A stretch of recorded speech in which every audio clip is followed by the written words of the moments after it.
সুপ্রিয় উচ্চ মাধ্যমিক থার্ড সেমিস্টার অর্থাৎ তৃতীয় সেমিস্টার পরীক্ষার্থী বন্ধুরা, এনজয় এক্সাম ইউটিউব চ্যানেলে তোমাদের সকলকে স্বাগত জানাই। তোমাদের আজকে আমরা বাংলা বিষয় অর্থাৎ উচ্চ মাধ্যমিক তৃতীয় সেমিস্টারে বাংলা বিষয়ের প্রশ্নপত্র নিয়ে আজকে আমরা আলোচনা করতে চলেছি। হ্যাঁ বন্ধুরা, তোমরা ঠিকই শুনেছ, পরীক্ষার আগেই দেখে নাও পরীক্ষার প্রশ্নপত্র। এই প্রশ্নপত্রে 40টি প্রশ্ন থাকবে। তোমাদের যেমন পরীক্ষায় 40টি নাম্বার প্রশ্ন থাকবে, তো এই প্রশ্নপত্রতে 40 নম্বরের প্রশ্ন থাকছে এবং এই প্রশ্নগুলো তোমাদের পরীক্ষার জন্য অত্যন্ত গুরুত্বপূর্ণ। প্রত্যেকটি প্রশ্ন উত্তর সহ আলোচনা করবো, তাই তোমাদের সময় নষ্ট একেবারেই হবে না। প্রথম থেকে ভিডিওটা শেষ পর্যন্ত দেখার চেষ্টা করো। তোমরা যদি ভালো রেজাল্ট করতে চাও তাহলে তোমরা একেবারে সঠিক জায়গায় এসেছো। আমাকে তোমরা ফ্রেন্ড হিসেবে বানিয়ে নিতে পারো এই চ্যানেলটি সাবস্ক্রাইব করার মাধ্যমে। ইতিমধ্যেই আমরা আরও কয়েকটি সেট কিন্তু আলোচনা করেছি, তো অবশ্যই অরিজিনাল প্রশ্নপত্র তোমরা দেখে নাও। আমাদের ওই প্লেলিস্ট তোমাদের সাথে শেয়ার করছি। এই ভিডিও শেষে তোমাদেরকে দেখে দেবো ওই প্লেলিস্টটি। তো সমস্ত সেটগুলো তোমরা কমপ্লিট করে যাবে, 100% পরীক্ষা তোমরা কিন্তু কমন পাবে। তো প্রথম প্রশ্ন দেখো, পীরগঞ্জে কিভাবে যাওয়ার পথ নেই। তো 40 নম্বরের প্রশ্ন। এই 40টা প্রশ্নের মধ্যে তোমরা কতগুলো পারছো অবশ্যই কমেন্ট করে জানাবে। পীরগঞ্জে কিভাবে যাওয়ার পথ নেই। দেখো 4টে অপশন রয়েছে, হাতি পালকি নাকি গরু গাড়িতে নাকি ঘোড়ার গাড়িতে। উত্তর হবে ঘোড়ার গাড়িতে, অর্থাৎ পীরগঞ্জে কিভাবে যাওয়ার পথ নেই, ঘোড়ার গাড়িতে। পরের কোশ্চেন দেখো, বাংলা ভাষায় এর উৎসর্গপত্রটি লেখা হয়েছিল কত সালের কত তারিখে। মনে রাখবে, খুবই ইম্পর্টেন্ট কোশ্চেন। বাংলা ভাষার উৎসর্গপত্রটি লেখা হয়েছিল 1900 সালের 20 ফেব্রুয়ারি, অর্থাৎ অপশন নাম্বার এ। তোমরা কতগুলো পারছো অবশ্যই কমেন্ট করবে, সবগুলো কিন্তু কমেন্ট করে জানাবে। ওকে, চলো নেক্সট কোশ্চেন। 3 নম্বর প্রশ্ন, জয়রাম কোন দিনে সকালের পুজো ঘটা করে করে। কোন দিনে সকালে পুজো। উত্তর হয়ে যাবে অপশন নাম্বার গ, অর্থাৎ রবিবার। দেখো জয়রাম কিন্তু রবিবারের সকালে পুজোটা একটু ঘটা করে করে। পরে কোশ্চেন, একবার কলকাতায় হাওয়া খেলেই লোকজন কি করে। একবার কলকাতার হাওয়া খেলেই লোকজন কিন্তু কলকাতার ভাষাতেই কথা বলে, অর্থাৎ option number A is the correct answer, অর্থাৎ ক। কলকাতার ভাষাতে কিন্তু মানুষ কথা বলতে শিখে বা কথা বলে। কলকাতার ভাষায় এখানে কথক বাংলা ভাষা প্রবন্ধে কিন্তু কলকাতার ভাষাকেই প্রধান বলে বর্ণনা করেছেন। ওকে, চলো নেক্সট কোশ্চেন। ধর্ম ছিল সত্যের বয়ান। তো সত্যের বয়ান কার ধর্ম, খুব ইম্পর্টেন্ট। এই ধর্ম কবিতা থেকে কবিদের ধর্ম, কার কি ধর্ম, এগুলো থেকে একটা প্রশ্ন তোমাদের পেয়ে যাবে পরীক্ষায়। ধর্ম ছিল সত্যের বয়ান, সত্যের বয়ান হচ্ছে কবিদের ধর্ম, মনে রাখবে। নেক্সট, শুধু না থামা কখনো। দেখো কার ধর্ম ছিল থেমে না থাকা। কার ধর্ম, তো বাতাসের ধর্ম কিন্তু না থামা কখনো, বাতাসের ধর্ম কখনো থেমে থাকে না। 7 নম্বর প্রশ্ন দেখো, রক্তে আমি রাজপুত। এখানে রক্ত অর্থে কি বোঝানো হয়েছে। রক্ত অর্থে অবশ্যই চারিত্রিক দৃঢ়তা। রক্তে আমি রাজপুত, রাজপুত অর্থাৎ ক্ষত্রিয়দের রক্ত দেখা কিন্তু অভ্যাস রয়েছে। তো কবি এখানে বলছেন রক্তে আমি রাজপুত, তো রাজপুত্র এখানে রক্তে অর্থাৎ চারিত্রিক দৃঢ়তায় কবি কিন্তু এখানে রাজপুত্র।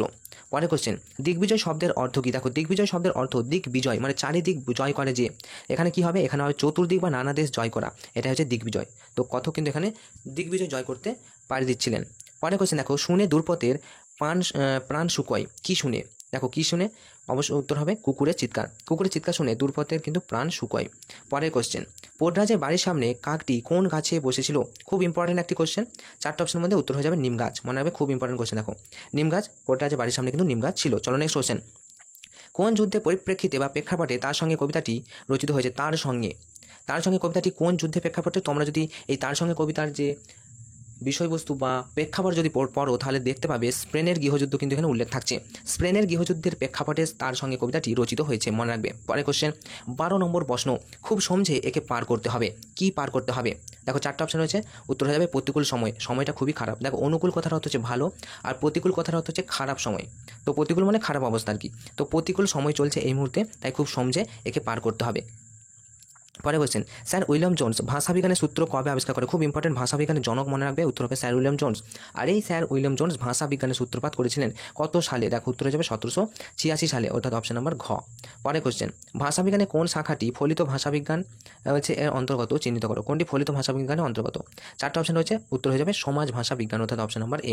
ভাষাবিজ্ঞানের এই শাখাটি সমাজ ভাষা বিজ্ঞান, এটি ফলিত ভাষাবিজ্ঞানের অন্তর্গত। পরে কোশ্চেন, বাগধানী মূল শ্রেণীগুলি কী কী। বাগধানী মূল শ্রেণীগুলি কী কী। দেখো বাগধানীকে প্রধানত দুই ভাগে ভাগ করা যেতে পারছে, মূল শ্রেণীগুলো যদি তোমরা দেখো, তো বাগধানী মূল শ্রেণীগুলো হচ্ছে বিভাজ্য ধ্বনি আর অবিভাজ্য ধ্বনি, অর্থাৎ অপশন নাম্বার সি। দেখো বিভাজ্য ধ্বনি এবং অবিভাজ্য ধ্বনি, এটা হচ্ছে বাগধানীর মূল শ্রেণী, মনে রাখবে। পরে কোশ্চেন দেখো, শব্দ সমষ্টিকে বলছে সহজেই অর্থের ভিত্তিতে শ্রেণীভুক্ত করা যায় শব্দার্থের কোন তত্ত্বে। দেখো শব্দের যে সমষ্টি আছে সেগুলোকে সহজেই অর্থের ভিত্তিতে, তাহলে উত্তর হয়ে যাবে উপাদানমূলক তত্ত্ব, অর্থাৎ অপশন নাম্বার খ। পরে কোশ্চেন 17 নম্বর প্রশ্ন, মনসাকৃতি দক্ষিণবঙ্গে কী নামে পরিচিত। খুব ইম্পর্টেন্ট কোশ্চেন এটা। মনসাকৃতি দক্ষিণবঙ্গে কিন্তু ভাষার নামে পরিচিত, ভাষান। মনসাকৃতি দক্ষিণবঙ্গে ভাষার নামে পরিচিত। চলো নেক্সট কোশ্চেন, ঈশ্বরগুপ্তের মতে কে পক্ষীয় দলের প্রতিষ্ঠাতা ছিলেন। কে পক্ষীয় দলের প্রতিষ্ঠা করেন, পক্ষীর দল। তো ঈশ্বরগুপ্তের মতে রামনারায়ণ মিশ্র, অর্থাৎ অপশন নাম্বার এ রামনারায়ণ মিশ্র তিনি কিন্তু পক্ষীর দল প্রতিষ্ঠা করেছিলেন। পরে কোশ্চেন, স্কুল বুক সোসাইটি সবাই জানো স্যার উইলিয়াম জোন্স। তো এখানে কি বলেছে যে স্কুল বুক সোসাইটি 1822 খ্রিস্টাব্দে যে মাসিক পত্র চালু করে তার নাম কি? স্কুল বুক সোসাইটি 1822 একটা মাসিক পত্রিকা প্রকাশ করেছিল, তো সেই পত্রিকার নাম হচ্ছে পশ্চাবলী, অর্থাৎ option number B is the correct answer. পরে কোশ্চেন দেখো, বেঙ্গল কেমিক্যালসের প্রতিষ্ঠান থেকে, এটা তোমরা প্রায় জানো, প্রফুল্লচন্দ্র রায়, বাঙালি বিজ্ঞানী ইনি, তো ইনি বেঙ্গল কেমিক্যালসের কিন্তু প্রতিষ্ঠা করেছিলেন, প্রফুল্লচন্দ্র রায়। চলো পরের কোশ্চেন, ড্যাশ দিন মেজবাবুর মেয়ের বিয়ে কোন দিন? উত্তর হবে সোমবার দিন। দেখো সোমবার দিন কিন্তু মেজবাবুর মেয়ের বিয়ে ছিল।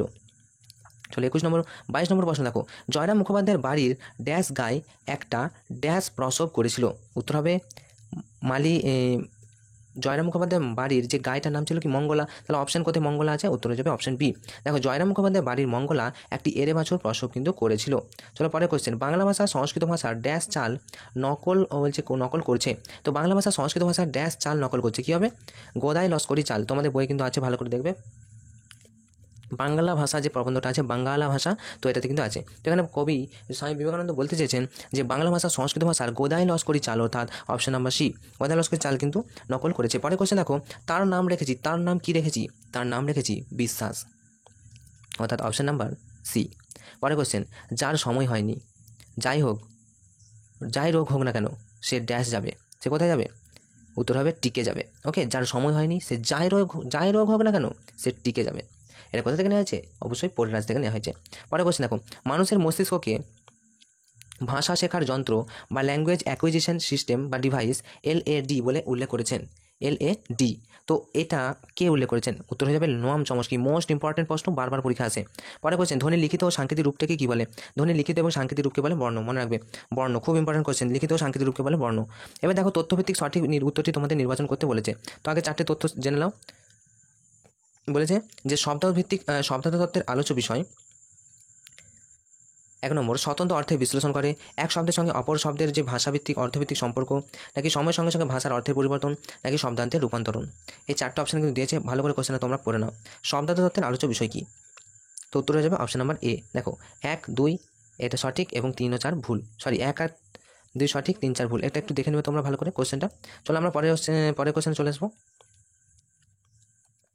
ক্রম অনুযায়ী বাক্যের পুনর্বিন্যাস করতে বলেছে। তো বাক্যের পুনর্বিন্যাস ভালো করে দেখো।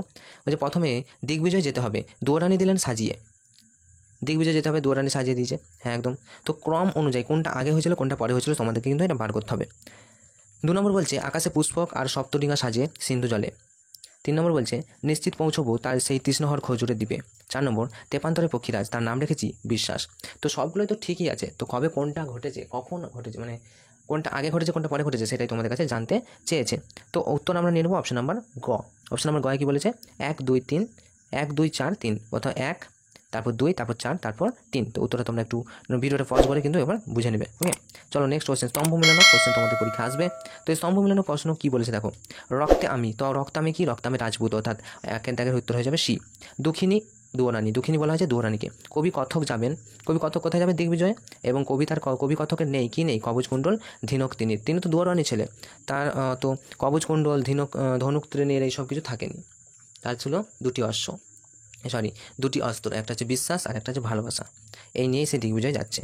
পরের কোশ্চেন দেখো, সত্য ও মিথ্যা তোমাদের পরীক্ষায় কিন্তু আসবে। প্রথম প্রশ্ন বলছে জয়রাম মুখোপাধ্যায় শ্যামলা বর্ণ ব্যবহার করতেন, সামলা, জয়রাম মুখোপাধ্যায়, সত্য মিথ্যা। তো প্রথমেটা একদম ভুল, এটা একেবারে মিথ্যা কথা। পরে কোশ্চেন জয়রামের জ্যেষ্ঠ পুত্রটি কলকাতায় বিয়ে পড়েছে, এটা কি ঠিক? এটাও কিন্তু একেবারে ভুল। চৈত্র সংক্রান্তিতে বামুনহাটে একটি বড় মেলা হয়, এটা কিন্তু ঠিক।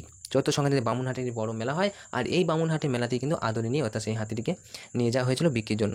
পরে কোশ্চেন পয়লা বৈশাখ সন্ধ্যাবেলা আদরিনী বামুনহাটে মেলা থেকে ফিরে এলো, একদম সত্য, এটাও কিন্তু সত্য, কারণ আমি আগেই বলেছি বামুনহাটে মেলাতে কিন্তু আদরিনীকে নিয়ে যাওয়া হয়েছিল বিক্রির জন্য। তো এই প্রশ্নগুলোর মধ্যে তোমরা একটা কিন্তু প্রশ্ন পেয়ে যাবে। দেখো উষ্ণধ্বনি, নাসিকধ্বনি, কম্পিত ধ্বনি, পার্শ্বিক ধ্বনি, এছাড়াও তাড়িত ধ্বনি, এছাড়াও তোমাদের শীষ ধ্বনি, এগুলো কিন্তু রয়েছে। যাই হোক, তো আমি তোমাদেরকে বুঝিয়ে দিই। পার্শ্বিক ধ্বনি হচ্ছে ল, এবারে পার্শ্বিক ধ্বনি ল কোথায় আছে দেখো, তো পার্শ্বিক ধ্বনি হবে ল, অর্থাৎ অপশন এ। আচ্ছা, কম্পিত ধ্বনি র হবে র, তাহলে কম্পিত ধ্বনি যদি র হয় 3B, তাহলে আমরা দেখে নেবো পার্শ্বিক ধ্বনি অর্থাৎ 4 আর 3 এই দুটো আমরা পেরে যাচ্ছি। নাসিক ধ্বনি মানে যেগুলো নাকি সুরে কথা, তো এটা কোনটা হবে? দেখো দুইটা হয়ে যাবে নাসিক ধ্বনি, এটা হচ্ছে ম ম, এই যে একটা নাসিক ধ্বনি নাকে কথা, এটা হচ্ছে ম। আর এছাড়া উয়া ইয় এগুলো কিন্তু নাসিক ধ্বনির মধ্যেই পড়ছে। ওকে, আর উষ্ণ ধ্বনি যেগুলো উচ্চারণ করলে আমাদের উষ্ণধ্বনি যে আমাদের গরম একটা আবহাওয়া মুখ থেকে বের হয়, হাওয়া বের হয়, সেটা হচ্ছে উষ্ণধ্বনি, যেমন তালবস্য নিঃশ্বাসের থেকে বের হয়। এটা তোমরা একটু দেখে নেবে, ওকে। তো আমি তোমাদেরকে বলেছি এরকম প্রশ্ন কিন্তু তোমাদের একটা গ্যারান্টি আসবে পরীক্ষায়, যে নিচে কোনটি পার্শ্বিক ধ্বনি হবে ল, আর কম্পিত ধ্বনি হচ্ছে হলো র, কম্পিত ধ্বনি। উষ্ণধ্বনি হচ্ছে তালবস্য বা শীষ ধ্বনি, তালবস্য হবে, দন্ত হবে, হ হবে। আচ্ছা, আর নাসিক ধ্বনি যেটা বললাম, আর কম্পিত ধ্বনি হচ্ছে র, আর পার্শ্বিক ধ্বনি হচ্ছে ল, ওকে। সবগুলো বলে দিয়েছি। নাসিক ধ্বনিটা কী বললাম? নাসিক ধ্বনিটা হচ্ছে ম। চলো নেক্সট কোয়েশ্চেন। ভাষাবিজ্ঞানী পিটার মার্ক রজের থিসরা জাতীয় অভিধানের প্রথম রচনাকার। তো ঠিকই আছে। তো এবারে সত্য মিথ্যা বলছে। তো প্রথম এটা কি সত্য? একদম এটা সত্য। ভাষাবিজ্ঞানী পিটার মার্ক রজের থিসরা জাতীয় প্রথম রচনাকার ছিলেন। থিসরা শব্দের ব্যুৎপত্তিগত অর্থ হচ্ছে রত্নাকার। একদম ঠিক, এটা কিন্তু ঠিক। এটা কিন্তু 1 নম্বরের পরীক্ষার জন্য মোস্ট ইম্পর্টেন্ট, মানে একটা 1 নম্বরে একটা এমসিকিউ এটা বলতে পারো। থিসরা শব্দের ব্যুৎপত্তিগত অর্থ কি? উত্তর হবে রত্নাকার। এটা কিন্তু একদম সঠিক কথা। পরে কোশ্চেন, 1807 সালে পিটার মার্ক রজের থিসরাস ধরনের বলছে, দেখো থিসরাস ধরনের একটা রচিত হয় না, এটা একদম নয়, 1807 কিন্তু নয়। তো সালটা তোমরা উল্লেখ করো, কত সালে পিটার মার্ক রজেট থিসরাস আবির্ভাব করেছিলেন। তো 1807 কিন্তু নয়, আবিষ্কার করেছিলেন কত সালে? এটা একটু কমেন্ট করে বলো। 1807 নয়, 1805 বা 2-3 এরকম একটা হবে। তো এটা তোমরা অবশ্যই কমেন্ট করো। চলো নেক্সট, মার্কস রজের থিসরাস প্রকাশিত হয় 1850 সালে। এটাও কিন্তু একেবারে সম্পূর্ণ মিথ্যা কথা। তাহলে প্রথম দুটো ঠিক, দ্বিতীয়টা ভুল। তো কোন 4টে অপশন হচ্ছে? অপশন নাম্বার 1, অপশন নাম্বার গ, দুটো ঠিক দুটো ভুল। পরে কোশ্চেন, এবার দেখো বিবৃতিগুলির মধ্যে সঠিক সম্পর্কটা তোমাদেরকে বেছে নিতে বলেছে। বিবৃতি বলছে, জয়রাম মুখোপাধ্যায় 20 বছর ধরে পীরগঞ্জে বাঁধা মোক্তার, বাবুদের বাঁধা মোক্তার। ঠিক আছে। আবার জয়রামকে বাদ দিয়ে অন্য কোনো কাউকে নিমন্ত্রণ করা মেজবাবুর পক্ষে অসম্ভব। তাহলে এটা কি একটা অপরটার কারণ? তো উত্তর হয়ে যাবে অপশন সি, অর্থাৎ গয়টা দেখো, যে বিবৃতি 1 ও বিবৃতি 2 উভয় সঠিক, এবং বিবৃতি দুটি পরস্পর সম্পর্কযুক্ত, একদম সম্পর্কযুক্ত আছে, এবং এই দুটি সঠিক হচ্ছে। চলো নেক্সট কোয়েশ্চেন চলে আসছি, 35 নম্বর প্রশ্ন। বিবৃতি 1 বলছে, পাণ্ডিত্য অবশ্যই উৎকৃষ্ট। হ্যাঁ ঠিক আছে, পাণ্ডিত্য তো অবশ্যই উৎকৃষ্ট। 2 নম্বর বলছে, তত্ত্ববিচারের ভাষা অবশ্যই কথা বলার মতো সহজ হওয়া উচিত। তত্ত্ববিচারের যে ভাষা, তাহলে দেখো 4টে বিবৃতি কিন্তু দিয়েছে। বিবৃতি খ অ্যান্সার হবে, অর্থাৎ বিবৃতি 1 ও বিবৃতি 2 উভয় সঠিক, কিন্তু বিবৃতি দুটি পরস্পর কিন্তু সম্পর্কযুক্ত আছে, ওকে। তাহলে এটা কিন্তু সম্পর্কযুক্ত আছে। পরে কোশ্চেন চলে আসবো, 36 নম্বর প্রশ্ন দেখো। বিবৃতি, দর্শন ও বিজ্ঞান বিষয়ক ইত্যাদি বিষয়ে চর্চা করার যে সময়ে সংস্কৃত ভাষা স্বর্ণাপন্ন হতে হবে। ভালো।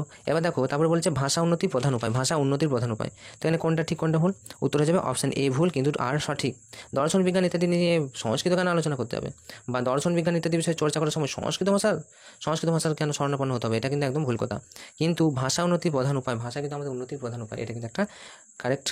তাহলে এটা সঠিক, অর্থাৎ অপশন বিবৃতি আরটা সঠিক। চলো নেক্সট কোশ্চেন, 37 নম্বর কোশ্চেন।